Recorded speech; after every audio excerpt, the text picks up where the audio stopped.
Assalamualaikum warahmatullahi wabarakatuh. A'udzubillahi minasyaitonir rajim. Wa la tufsidu fil ardi ba'da islahiha wad'uhu khaufan wa tama'an.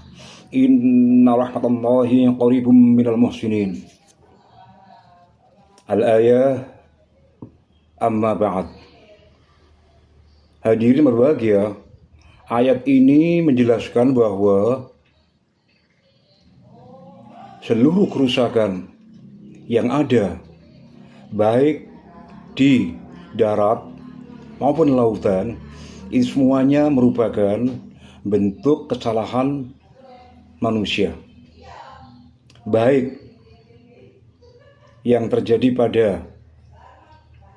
kesalahan di sektor lingkungan, ekonomi, budaya, ekosistem, ya, dan lain-lain, terutama masalah politik.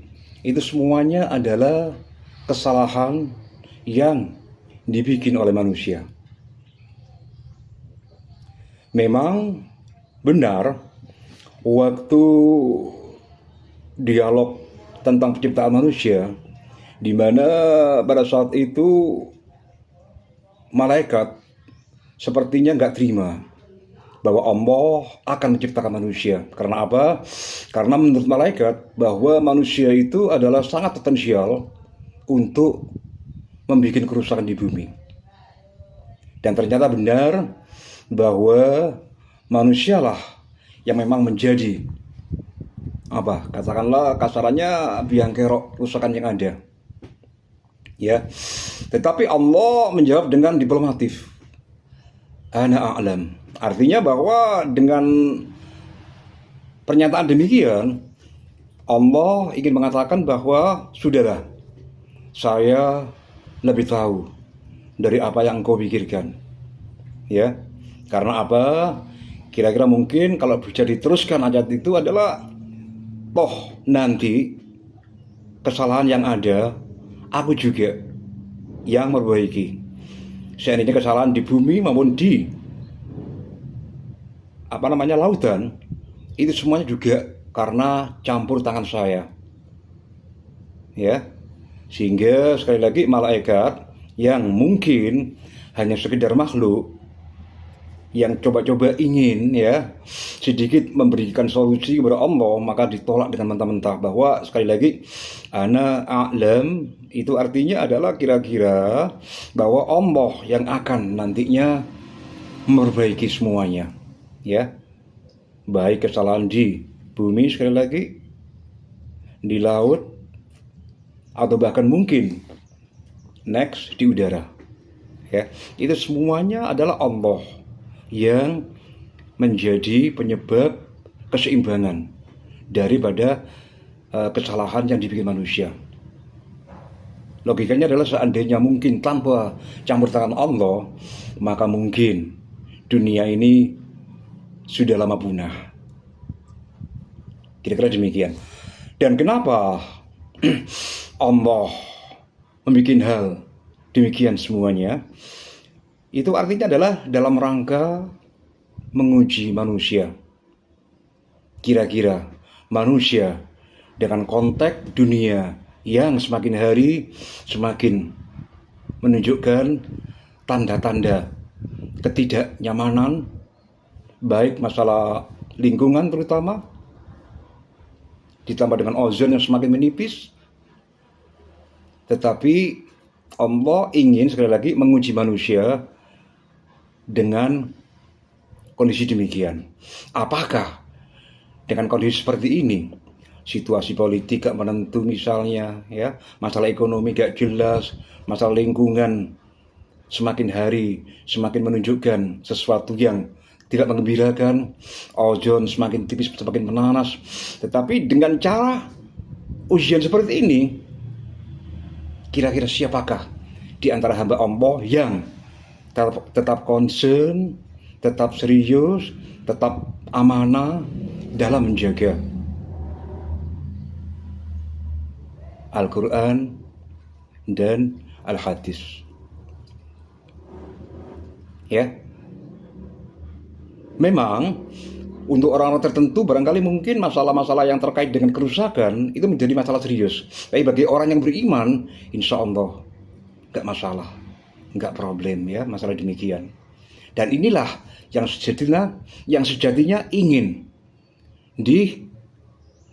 diharapkan oleh Allah, yakni dengan cara menguji seperti ini, maka nanti akan ketahuan siapakah hamba-hamba yang berkualitas dan yang tidak.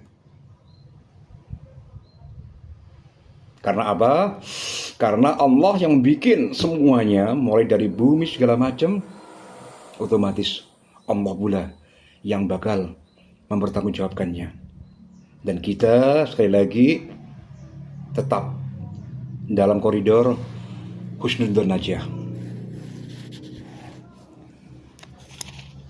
Hadirin berbahagia, dalam kaitan ini saya juga ingin menyampaikan ya bahwa kalau melihat semacam kayak katakanlah banyaknya orang yang menurut saya nggak baik, bahkan jahat ya, dari tahun ke tahun, mulai dari zaman katakanlah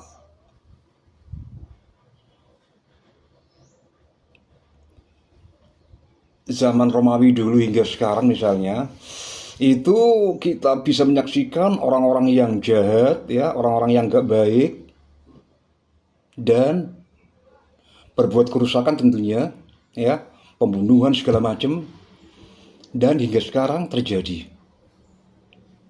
Terkadang dalam hal ini saya mikir, kira-kira Allah dalam menciptakan orang baik sama orang baik sama orang gak baik, itu kira-kira porsinya apakah 50-50 atau gimana? Apa sama dengan adanya malam, ada siang, ada matahari, ada bulan ya, ada wanita, ada laki-laki. Dan juga apakah sekali lagi Allah menciptakan manusia ini porsinya sama? Yang baik misalnya 5, yang jelek 5 menjadi 10 misalnya. Atau tidak? Karena apa? Awalnya Allah bikin bumi ini adalah sesuatu yang sifatnya suci, baik, positif. Tetapi kenapa endingnya semakin hari semakin ke sini kok fenomena yang terlihat tampaknya lebih banyak kejahatan, keburukannya. Kita tahu bahwa orang-orang kayak semacam mulai dari ya dalam sejarah kalau kita sebut mulai dari Lenin, ya, Stalin, Karl Marx, ya, Mussolini, ya, bahkan Adolf Hitler misalnya, atau juga kalau mungkin kita menengok di Afrika sana ada Idi Amin, di Asia ada Pol Pot, ada Marcos dan sebagainya. Ini semuanya adalah sebuah kenyataan yang menurut saya untuk sementara ya maaf nggak imbang. Seolah-olah buahnya orang jahatnya, buahnya perilaku jahat, dan banyak perilaku yang tidak mendukung kebaikan, terutama terhadap manusia itu sendiri. Dan terakhir, ada manusia yang menurut saya, yang menurut banyak orang adalah jahat. Tetapi sekali lagi, buat saya dia ini masih dalam tanda tanya. Ya, apakah dia jahat memang atau memberikan ilmu yang agak jahat tetapi dimanfaatkan oleh orang lain. Wallahu a'lam. Karena ilmu itu adalah tergantung yang memakai, ya. Seperti pisau. Pisau ini benda positif. Kalau dipakai hal yang negatif menjadi negatif. Dipakai positif menjadi positif. Ilmu juga demikian sama. Kalau ada orang menggunakan ilmu dengan salah, maka akan jadi salah. Ya. Dan sebaliknya juga kalau dia mempergunakannya dengan baik, maka akan menjadi baik. Kira-kira demikian. Nah, tokoh yang akan kita bahas sekarang ini adalah seseorang ya yang namanya sudah banyak dikenal, terutama dalam dunia politik. Dia adalah Niccolo Machiavelli. Beliau lahir di Florence, Italia. Hadirin berbahagia bahwa seandainya nanti suatu saat panjenengan punya rezeki atau ditakdir oleh Allah jalan-jalan ke Italia, maka jangan lupa panjenengan mampir ke Florence, ya, kota cantik yang merupakan kelahiran daripada Niccolo Machiavelli. Dan di pusat kota itu ada patung, ya, yang nampaknya seperti dibilang panglima bukan, dibilang filosof juga bukan, apalagi artis. Bahwa patung itu cenderung ke arah bad looking. Patungnya berwajah lonjong, ya, nggak menarik, tapi itulah sosok daripada Machiavelli. Machiavelli adalah seorang anak yang dilahirkan dalam keluarga menengah pasca Renaissance, ya. Bahwa Machiavelli juga merupakan seorang anak muda yang menurut saya sangat cerdas, ya. Pada saat mudanya dia banyak menghabiskan buku-buku Yunani klasik, ya. Dan karena kejeniusannya, maka dia terantar oleh sebuah nasib menjadi diplomat pada usia 29, ya. Setelah menjadi seorang diplomat, maka dia akan bebas mengamati perilaku, terutama politik, yang ada dalam negerinya, yakni negeri Republik Florentina, ya, Florentina. Hadirin berbahagia bahwa Machiavelli itu merupakan seorang seorang pengamat, ya, sekaligus terjun dalam dunia itu. Artinya bahwa kalau selama ini kita melihat banyak pengamat, tetapi dia nggak terjun langsung ke objek yang ada, ya. Misalnya dia mengamati DPR, tapi dia tidak masuk ke DPR. Itu kadang-kadang masih kurang objektif laporannya. Tapi Machiavelli tidak. Beliau mengamati politik dalam keseluruhan, tetapi beliau juga terjun dalam dunia itu sebagai seorang diplomat, ya. Dia tahu bagaimana dalam dunia politik terjadi yang namanya intrik politik, ya, diantaranya adalah pembunuhan, pengkhianatan, tentara bayaran, subversif, ya, atau juga hal-hal lain yang sering kita dengar dalam keseharian di dunia politik. Dan Machiavelli sudah sangat mengetahui, akhirnya ditulislah pengalaman-pengalaman beliau, ya, selama dia menjabat sebagai seorang diplomat, ya. Dan beliau juga banyak berkeliling kota di wilayah Italia itu sendiri. Akhirnya setelah laporan terjadi, ya, terus dikumpulkan menjadi sebuah buku yang namanya Il Principe atau Sang Penguasa. Dan buku inilah yang nantinya akan menjadi rujukan banyak kepala negara dan para politisi. Dan ironisnya, buku ini menjadi petunjuk, tetapi petunjuk yang kaitannya dengan, dalam tanda kutip, jahat, ya, kejahatan. Karena apa? Dia menunjukkan cara berkuasa, ya, mulai dari apapun, ya, dan dia sama sekali tidak mengabaikan moral itu sendiri atau agama. Kalau memang ternyata bahwa menurut moral baik, tetapi ini tidak mampu bisa menyelesaikan masalah menuju ke tahta kemenangan, maka moral itu harus ditinggalkan. Atau juga misalnya moral baik, tetapi kalau arahnya menuju ke kekalahan, harus diabaikan. Inilah petunjuk Machiavelli pada umumnya demikian, ya. Jadi sekali lagi menurut beliau, ya, bahwa situasi politik yang ada dimanapun juga, termasuk di kita, ya, bahwa situasi politik itu seringkali berubah, ya. Artinya situasi yang sering berubah ini namanya fortuna, dan ia harus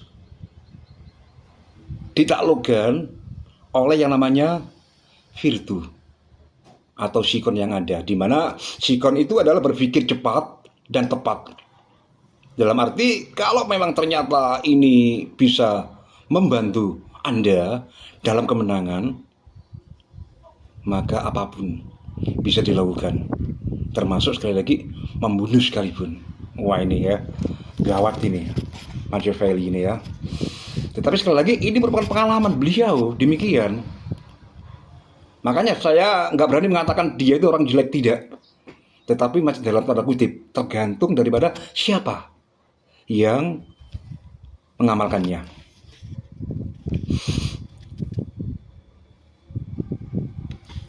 Dan yang paling sering kali dihadapi oleh para penguasa, raja, atau juga para politikus, itu adalah bila Anda bisa menang dengan cara menipu, apa boleh buat? Silahkan Anda lakukan, ya. Silahkan Anda lakukan. Karena apa? Bahwa dengan cara menipu itu memang sebuah jalan yang sangat gampang mempengaruhi orang lain. Kenapa? Karena orang lain seringkali tertipu oleh misalnya penampilan, ya.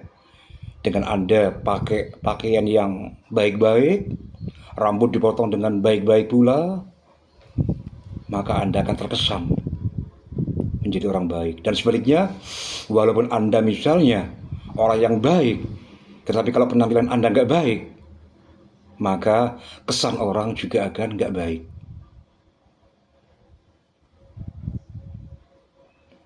Dan yang kedua adalah apabila Anda memakai cara jujur dan itu menuju ke kekalahan, maka tinggalkan kejujuran dan pakailah cara lama dalam rangka menuju ke tahta kekuasaan. Demikian. Hadirin berbahagia, saya ingin mengatakan bahwa setelah kita mengetahui siapa Niccolo Machiavelli, maka sekali lagi kaitannya dengan agama itu kita diharapkan untuk senantiasa istiqomah dalam menjalankan keberagamaan, ya.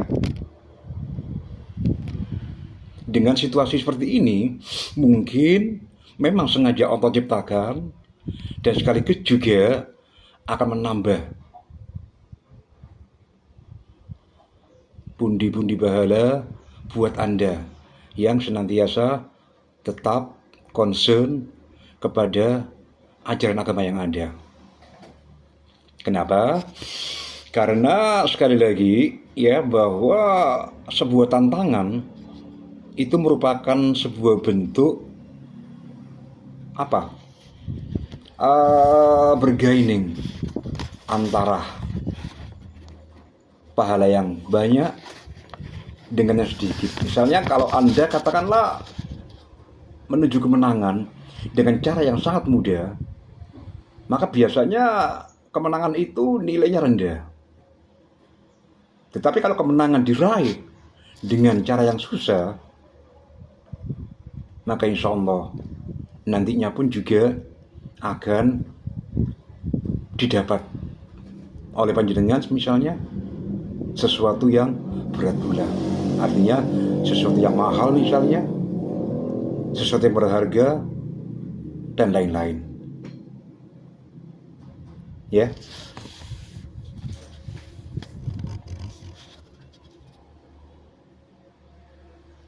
Hadirin berbahagia, bahwa kalau kita menatap ya semacam banyaknya orang-orang gak baik di atas yang saya sebut tadi, itu adalah sebuah kenyataan yang wajib ada. Misalnya kayak semacam, taruhlah, kenapa banyak pencuri ya, kenapa banyak maling, kenapa banyak orang jahat. Itu logikanya adalah seandainya tanpa mereka, orang jahat, maling, pencuri, maka insya Allah tidak ada yang namanya polisi, tidak ada fakultas hukum, tidak ada lembaga kepolisian, tidak ada Mahkamah Agung, tidak ada Mahkamah Konstitusi, dan lain-lain. Jadi Allah sekali lagi menciptakan hal-hal yang terkait dengan yang saya sebut tadi, ya, banyaknya orang jahat misalnya, itu adalah menambah ya khazanah dalam terutama ibadah kita kepada Allah. Ya, coba sekarang bayangkan kalau panjenengan misalnya ibadah dalam kondisi, dalam konteks yang baik-baik aja, ya, nggak ada orang jahat, ya, nggak ada maling, nggak ada pelacuran, nggak ada apalagi korupsi, nggak ada pelecehan apapun, ya. Itu ibadah yang ada seolah-olah seperti apa? Seperti jumud ya, nggak kayak orang berjalan di tempat aja. Tetapi kalau kita beribadah dalam kondisi misalnya ruwet, ya, apa yang melingkupi kita, ya, apa yang menjadi kenyataan yang kita hadapi pada umumnya, dan tentunya adalah sangat meresahkan kita, dan kita tetap konstan di dalam beragama, di dalam kita menyembah Allah, maka nantinya pun juga Allah akan memberi kita nilai lebih.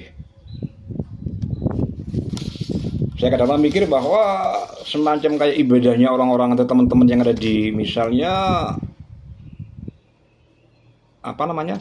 di Gaza sana ya, atau di Palestina sana, itu mungkin nilainya beda dengan kita yang sekarang di sini, adem ayem ya, nggak ada masalah sama sekali ya. Sementara yang di sana jangankan masalah ibadah, mereka makan pun juga akan kesusahan. Jangankan makan, tempat untuk ibadah pun nggak ada. Nah ini Allah menguji mereka itu luar biasa. Dan nantinya juga masalah reward yang akan mereka terima juga tentunya akan berbeda dengan kita. Ya, kenapa demikian? Karena mereka dengan situasi yang seperti itu mampu sholat dengan istiqomah, mampu kalau kita lihat di dalam TV, mereka juga bahkan berjamaah. Ini kan luar biasa. Sementara kita yang di sini, yang tentunya situasinya sangat aman sekali, malah kita kadang-kadang menunjukkan sesuatu yang sifatnya sebaliknya. Jarang berjamaah misalnya. Kenapa demikian? Karena terbukti ya, terutama masalah puasa ini, masjid hanya terisi jika pada saat maghrib, isya, subuh. Yang lainnya ya amat sangat jauh dari bisa dibanggakan.